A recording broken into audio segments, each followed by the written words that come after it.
when it comes to like gender roles, masculinity, femininity, I think there's a lot of misconceptions. For example, a lot of people. So why are marriage rates falling, right? Why do people feel more lonely, right? Why do people feel like they're not able to find a significant other, right? Why is the dating market so messed up, right? All these things, right? Romance, family, marriage, right? Having kids, right? Why is it all so fucked up? It's because there's a lot of reasons, right? There's a lot of reasons, right? We can talk about the economy, rent, we can talk about dating apps, right? I think a lot of people like to blame surface level things though, right? Maybe right? People blame feminism, right? Third wave, modern feminism, right? Fourth wave, whatever feminism, right? People blame social media, people blame porn, video games, or people blame rent, right? BlackRock, right? People blame a lot of things, right? All of these things make the problem worse. Right? They make the problem worse, but they didn't cause the problem. Right? They didn't cause the collapse of family. Right? Meaning, friendship. Right? They didn't cause all that. Right? What's what's at the root? Right? What's upstream of all of these things?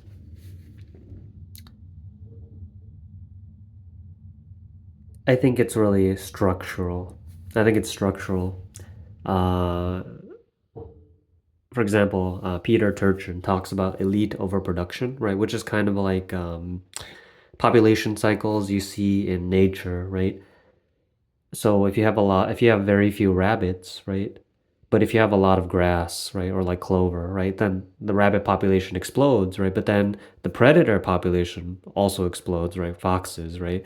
And then eventually the rabbit population goes down because the predator population is so high, right? And then it cycles, right? Back and back and forth, right? Oscillation, right? Boom bust cycles, right? You see economic boom bust cycles. You see empire, right? Imperial boom bust cycles.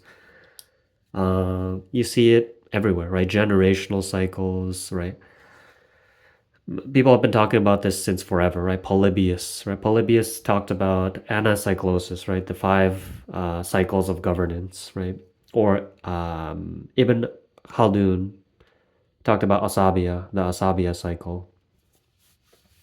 So this is a very old idea, right? Cyclical history. Um, and I think structurally we're at the decline phase. We're at the dissolution phase. What happens? There's a lot of components to it, but you can really think about it like elite overproduction, basically, right? What so the elites at first are beneficial for society, right? They manage the society, uh, they actually improve the society. But then over time, because there's not enough, because the carrying capacity matches the technological capability, right? Eventually you hit negative returns, right? You hit diminishing and then negative returns, right? So you then start getting parasitic elites, right? The elites who are first beneficial become parasitic, right? And then that destroys the whole system. That's what we have right now. We have parasitic elites. But why does that happen? It's structural, right? It's totally structural, right? Just like with population oscillation, right? Predator prey cycles, it's exactly the same with social cycles, right? Imperial cycles. Of course, with human societies, the scale gets bigger, right? When it collapses, it doesn't collapse all the way, right? It collapses somewhat and then it rebounds, right? And then it collapses and then rebounds and then collapses and rebounds and right. So it's spiral, right? It spirals ever higher. Why I wanted to talk about this is because really what gets us out of this decline is a new cycle, right? What gets us out of the decline is a new cycle. In I think it's complexity theory,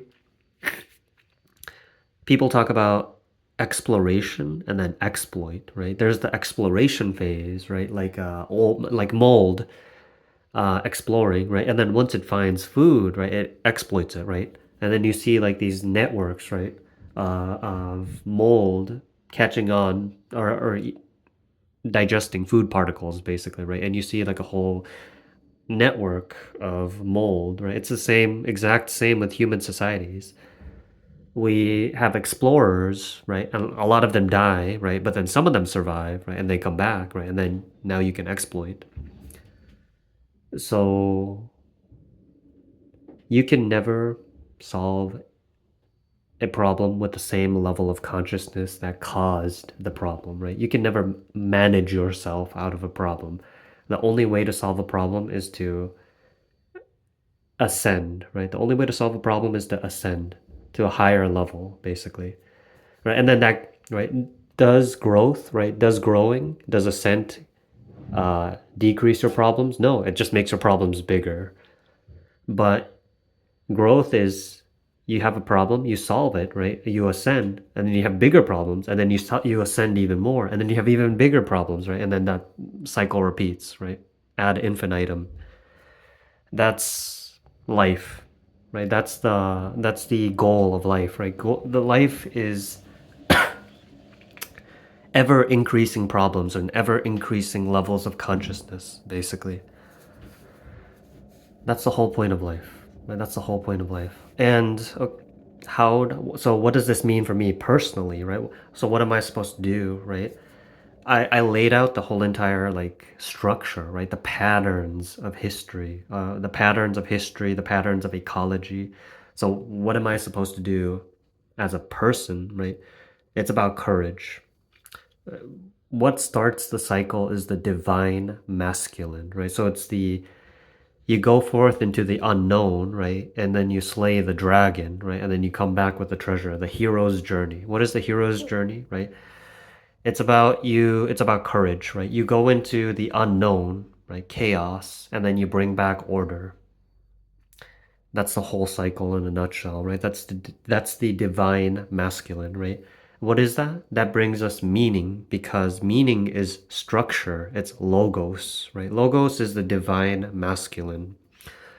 Then comes the divine feminine, right? What is the divine feminine, right? That's agape. Agape is what it's not meaning, but it's worthiness, right? It's beauty, right? It's joy. Structure, right? The logos without beauty, without love is empty, but you can't create something beautiful without something to protect it, right? Something without the logos to without the foundation to actually create beauty, right? So you have the foundation, logos, right? And then you have beauty, right? Agape. So the divine masculine goes out, right? And that creates order from chaos, structure, logos. And then from there, you have agape, right? Divine feminine, which creates beauty, right? Aesthetics, sensibility, love. That's where it comes from. Although love is, it's more of a fundamental force, right?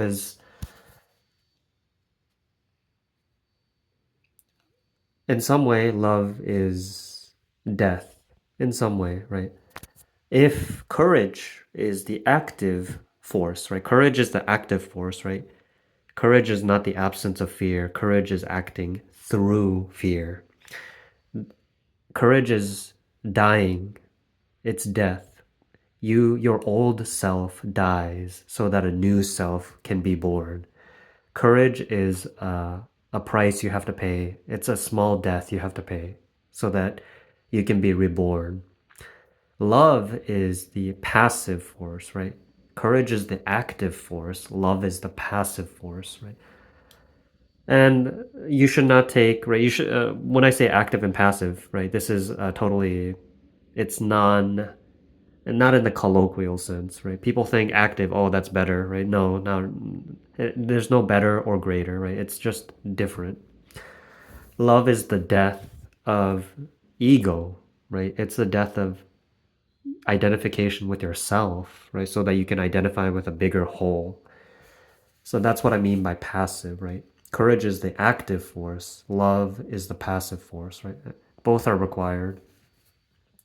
So what does this mean in practice, right? What am I supposed to actually do? Instead of managing problems that we created, right, with the same level of consciousness, right? We can never manage ourselves out of a problem. That's impossible, right? Because management is doing exactly the same thing that got us into these problems in the first place. The only thing we can do is be courageous, right? Courageous and to love, right? So logos and agape, that's the only thing we can do. The only thing we can do. So in practice, it would be like you know exactly what you must do, right? The thing you've been putting off, right? You know exactly what you have to do. For me, for example, I've had a dream of learning to scuba dive for 15 years. 15 years. I've been putting it off. I know I must do it, right? It's literally my life dream, right? But I've been putting it off, right? But being courageous is, right? I'm scared, right? I don't know what it's like. You know, I'm afraid of drowning, but acting through fear, right? Courage is really then stepping in, doing what must be done. That's a personal example, right? You have your own example. You know exactly what you must do, right? That you've been putting off. You know you have to do it, right? It's whether it's your family, right? Whether it's your career, whether it's living a meaningful life, whatever it is, you know you've been putting it off. You know you have to do it. Being courageous is acting through fear. So that's logos. The other step is agape, right? Which is love, which is creation, which is worthiness, right? Beauty. Agape is unconditional love. I would probably translate it closer to divine love, right? Cosmic love, which is to say,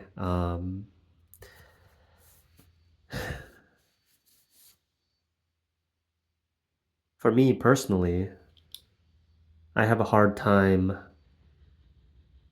talking to people about my true dreams, right? I can make small talk, it's, whatever, right? Talking about weather, talking about sports, talking about games, anime, right?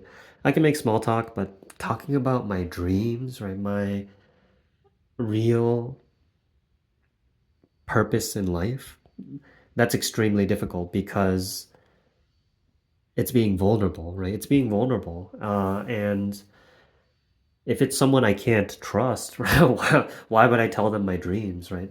Of course not. But with agape, it's trusting yourself that you can trust others, right? It's not about like blind, uh, just telling everyone your dreams, right? No, right? But it's really about trusting. It's that you can trust yourself so that you can trust others, right? That's kind of what it is. It's creating the space to be vulnerable so that you can connect soul to soul, right? You can connect as a soul with another soul. That's what agape is. And that's what makes life worthy. So if you have something that you know you must tell the world, like a song in your heart, then that's the practice of agape, right? Devotion, worship, love. So in practice, it really just comes down to courage and love. Courage and love. It's the practice of death. That's what it really boils down to. The old self must die so that a new self can be born.